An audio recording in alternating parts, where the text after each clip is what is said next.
Hi there. So I'm Greg Thompson with ActorSpace. Sorry I have no voice. I have one. It's just special right now. And this is our first video getting to reach out to you guys and talk to you about the work that we're doing at ActorSpace. And I'm here with Aspen Sanchez, who is teaching improv for the theater at our studio. And I asked Teddy to come and talk to you and demystify exactly what improv is about, why it's good for actors, and in his case, he is teaching long form, not short form. What does that mean, and why is that particularly good for actors? Well, to start with, there's a huge misconception that improv is supposed to be funny. The worst thing to ever happen to improv is someone put the word comedy in front of it and made a ton of money. So everyone thinks it's supposed to be funny. Improv has to be unscripted.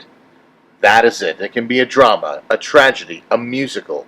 It can be anything that you want it to be. And the reason why I prefer long form over short form is short form's fun and all. You get to see those little games like on Whose Line Is It Anyway. But the dilemma is, if you're an improviser and you only do short form, that's like saying you're a comedian but you only tell knock-knock jokes. It's gimmicky, it's fun, sure, but you can't really expand on it. If you really want to be an actor, the study of improv will keep you on your feet. It'll help you quickly assess a situation and keep your scenes fresh. And it's a lot of fun to create a story in front of an audience. Imagine a full-length play just because someone suggested the word baklava.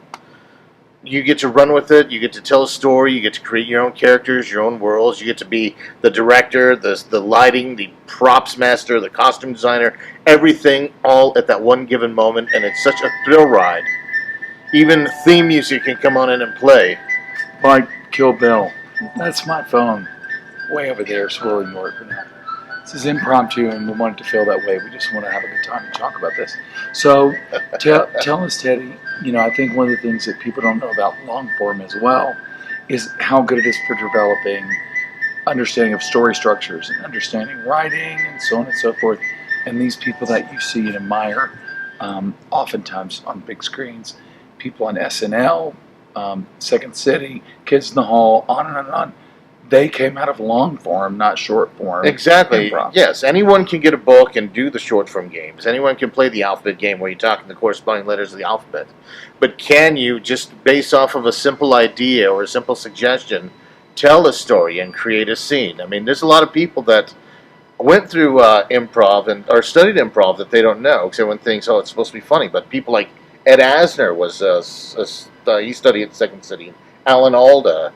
And Sure. There's a huge list of people that you would have never guessed that studied improv. But there's a lot of practicality in writing and directing and performing. It's endless, and it all just is based on your imagination. How far do you want to take it?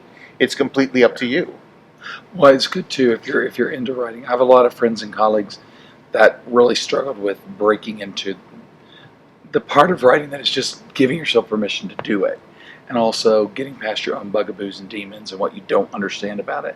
And I think long form is a great way to get past those kinds of fears as well. So, because you don't have the pressure of, oh, I have to write a great play script. No, you just have to tell this one little story really well. Exactly. And have fun doing it. So it's basically you're accepting what you've already written or established, and you're expanding and building, and you keep moving forward with your story. That's the real secret. I know a lot of people will say, well, I've kind of written myself in a corner and I don't know how to get out. Oh, I got writer's block. No, this is how you do it. You start with once upon a time, and you just keep yes-anding yourself until you get to the end of how your character overcame their obstacles or failed to overcome their obstacles to get to the end of the story. Yeah, if you want to do commercial acting, boy, improv is so important and can really up that game too. I mean, the time I spent really pursuing that was a big common denominator, was all those people that were booking commercials all the time. The big ones were really solid improv. As a matter of fact, the girl who plays Flo in the Progressive commercials, she studied improv. Lily from the AT&T commercials. And the one that I'm the closest linked to is Ryan Gall, who is now in the TBS TV show The OG with Tracy Morgan. He got his big break from doing commercials with Taco Bell, Pepsi, Tostitos, DirecTV, and he was my improv instructor in Boston. Yeah. Well, and I mean, what you see on Saturday Night Live really is long form improv, but it's they're putting it within a certain time frame. They are. And they're also developing it so fast on that calendar. So I don't want you to get the wrong idea that long form improv means you've got to, come up with Gone with the Wind in 10 minutes.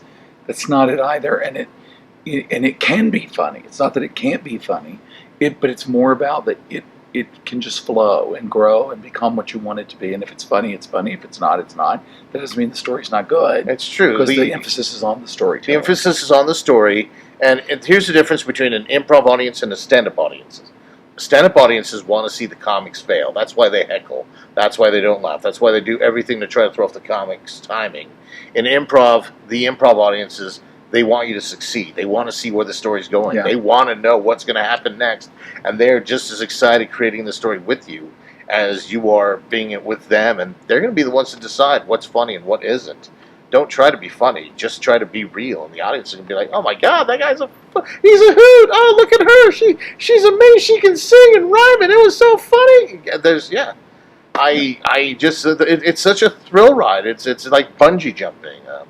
You just jump out and kind of let things happen, whatever happens, and whenever you recoil and come back up, you get to enjoy the depth that you got down to. I guess, it's just I can't. I think the best way it was put was by Del Close, the late Del Close, who said, "Improv is jumping out of an airplane without a parachute and trying to figure out what you're going to do on the way down." Yeah, and I can't summarize it better. Too. Yes, I mean, it's acting; it all goes together hand in hand. So I can't encourage you enough to come and join us at ActorSpace.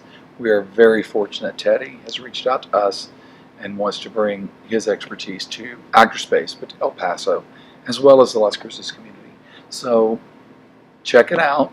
If you have any questions, do not hesitate. The only dumb one's the one you didn't ask, and that's what we're here for, Courtney and I, Courtney's behind the camera. And those of you who know ActorSpace, you already know who we are, but we'd love to talk to you, and we would certainly love to get you in here at these classes so we can keep this going and continue to offer the skill sets. Absolutely. And improv jobs are out there, and believe it or not, you can make some easy money doing improv. Cruise ships, casinos, the possibilities are endless. If you have any questions, feel free to hit me up on Facebook. Message me, Teddy Aspen Sanchez. Cool. Thank you so much. So I want to thank you all for listening to Teddy and hearing about the classes that we have coming up. If you don't know ActorSpace, it's at the corner of Virginia and Montana, downtown more or less, El Paso. And that class is going to start September 7th. Over the course of 6 weeks, you'll get 5 classes in Level 1 Improv with Teddy. So again, it starts September 7th. Saturdays, 10 to 1. There are 5 Saturdays over the course of 6 weeks. Join us at ActorSpace. You're going to have a blast.